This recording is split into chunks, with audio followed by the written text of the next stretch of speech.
Bonjour à toutes et à tous et bienvenue sur Radio CSERT, votre rendez-vous quotidien avec l'actualité de la cybersécurité.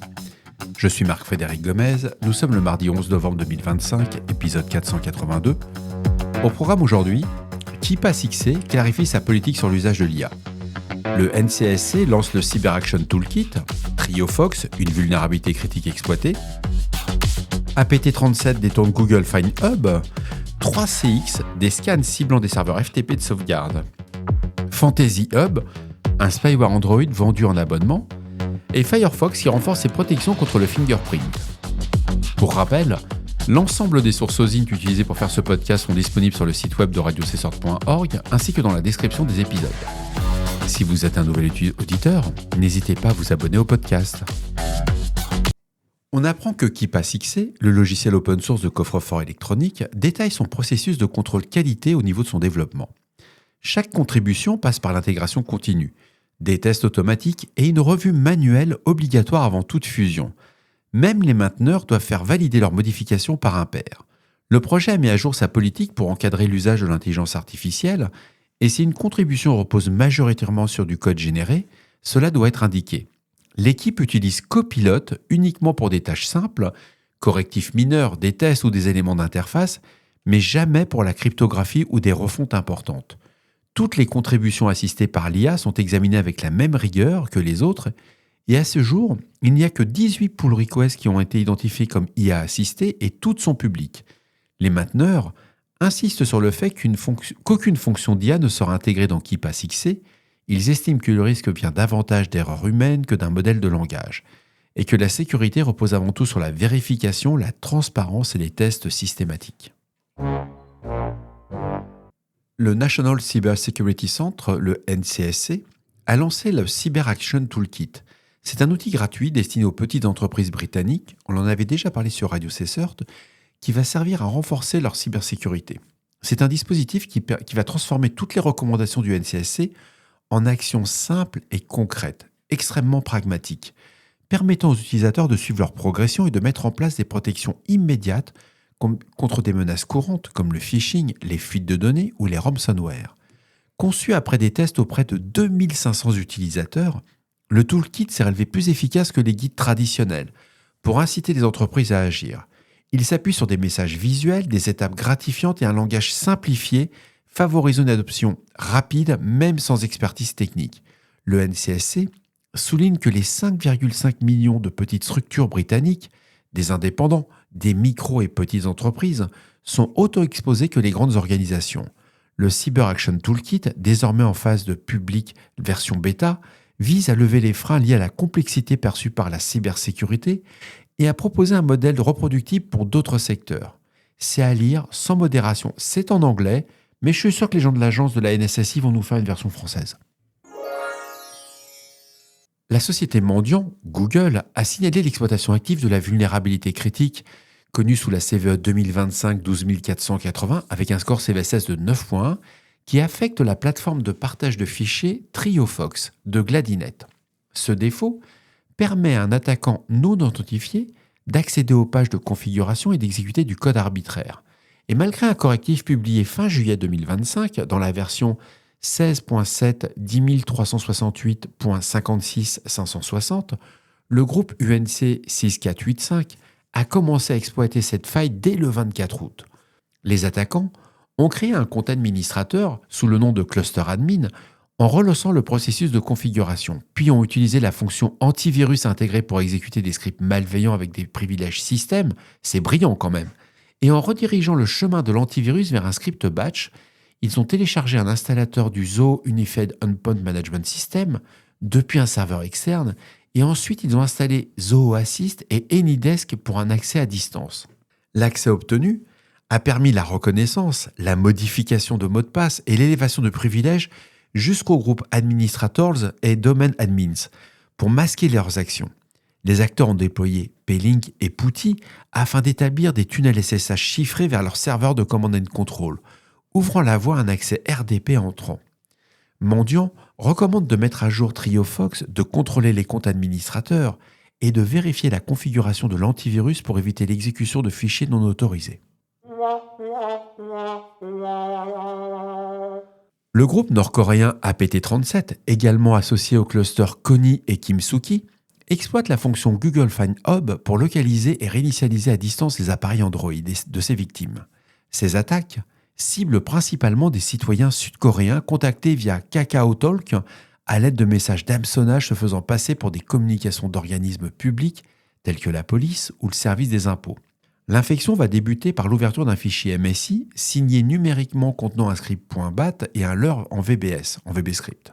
Ces scripts vont déployer un module Auto-IT assurant la persistance et en téléchargeant des charges secondaires comme Remcos-RAT, Quasar-RAT et RFT-RAT qui vont permettre la collecte d'identifiants Google et Naver et ces accès serviront ensuite à manipuler les paramètres de sécurité et à effacer toutes les traces d'intrusion. Une fois les comptes compromis, les attaquants vont utiliser FindHub pour localiser les appareils Android associés et déclencher à distance plusieurs réinitialisations d'usines, effaçant les données critiques.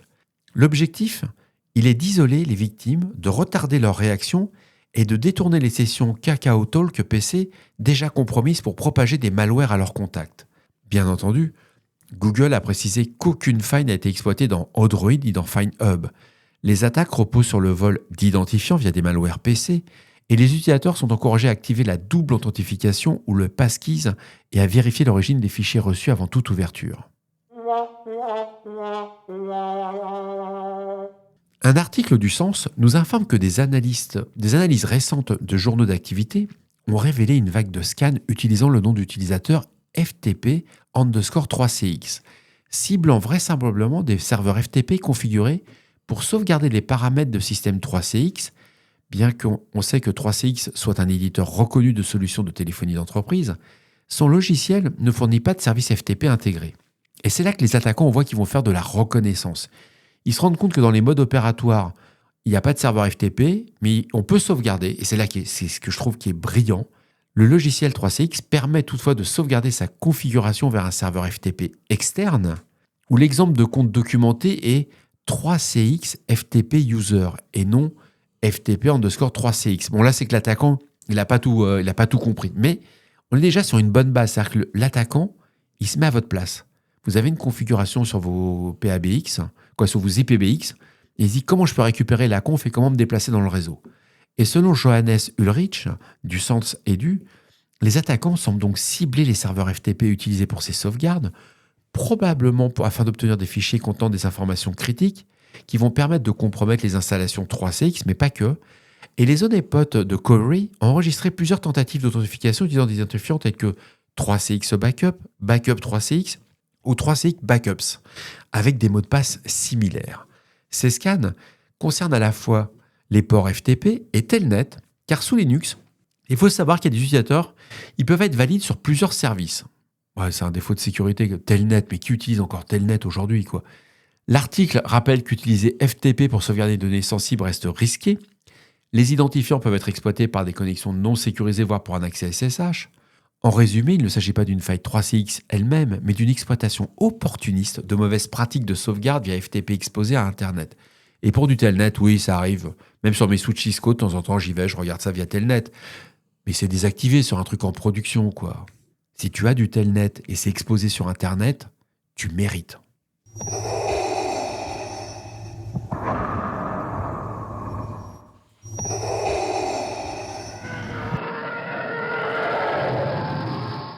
Les chercheurs de Zimperium ont identifié Fantasy Hub, un nouveau spyware Android proposé sous forme de malware as a service, sur des forums russophones.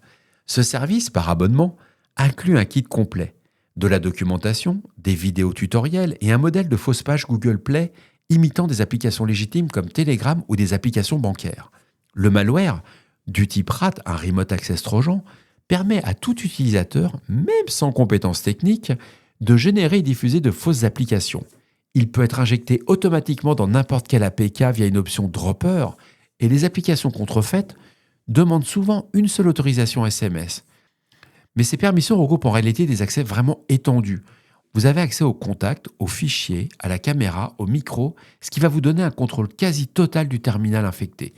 Une fois installé, Fantasy Hub peut exfiltrer les SMS, les journaux d'appel, les contacts, les photos, les vidéos, intercepter ou supprimer des notifications et même diffuser de l'audio et de la vidéo en direct sans votre consentement. Il est aussi capable d'afficher de fausses fenêtres d'authentification bancaire pour voler vos identifiants et mots de passe. Cette menace concerne aussi les environnements professionnels en BOD, où un seul appareil affecté peut compromettre des données d'entreprise. Les chercheurs recommandent de n'installer des applications que depuis des sources officielles, d'examiner les permissions demandées et d'utiliser des protections anti-malware à jour. Il faut savoir que Malwarebytes pour Android, d'où vient l'article, détecte déjà ce type de spyware. C'est pas de la pub, mais je donne la source quand même. C'est un peu de la pub, non rémunérée.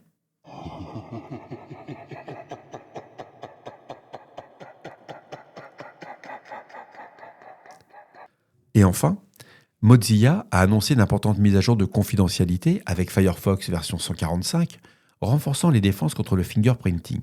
C'est une technique permettant d'identifier les utilisateurs à partir de caractéristiques uniques de leur navigateur et de leur matériel. Ces nouvelles protections, d'abord disponibles en navigation privée et en mode Enhanced Tracking Protection, les fameuses ETP, strictes, seront ensuite activées par défaut. Le fingerprinting exploite des données comme la résolution d'écran, les polices, le processeur et la langue du système pour créer une empreinte numérique persistante. Firefox avait déjà réduit la traçabilité des utilisateurs de 65 à 35% grâce à ses phases 1 de protection, et la phase 2 introduit plusieurs mesures. Blocage des polices locales, sauf pour certaines langues, ajout de bruit aléatoire aux images lues pour les sites, restriction des informations sur le matériel, le nombre de cœurs CPI, qui est fixé à 2 par défaut, multitouche limitée, résolution d'écran ajustée, filtrage des détails de la barre de tâches et du dock. Toutes ces améliorations abaissent la possibilité d'identification à 20% des utilisateurs Mozilla. Bref, il précise toutefois qu'un équilibre est nécessaire pour éviter de casser des fonctionnalités légitimes et les utilisateurs peuvent désactiver leur protection site par site. Firefox version 145 marque aussi la fin du support des versions Linux 32 bits jugées obsolètes. Alors j'ai retenu cet article, pas tellement pour cette nouvelle protection, c'est plutôt quand on fait du forensic. Quand vous allez arriver sur des navigateurs où vous allez avoir de moins en moins de métadonnées, d'informations, ça va être compliqué dans certaines investigations. Bref, à voir, on va tester, ça pourrait être rigolo. Et voilà, cet épisode se termine. J'espère qu'il vous apportera des informations claires et utiles. N'hésitez pas à me faire vos retours sur le répondeur de Radio Cessort au 07 68 72 20 09. Et pour les plus timides, par email sur radiocessort@gmail.com. On est quand même le 11 novembre. Je ne pensais pas sortir un épisode aujourd'hui, mais il y a un peu d'actu. La Terre continue de tourner. D'ici là, on ne réfléchit pas, on patch. On se retrouve demain pour un nouvel épisode.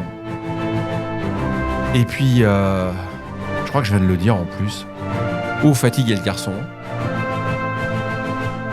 Je vous embrasse très fort. À demain. Ou à tout à l'heure, on verra.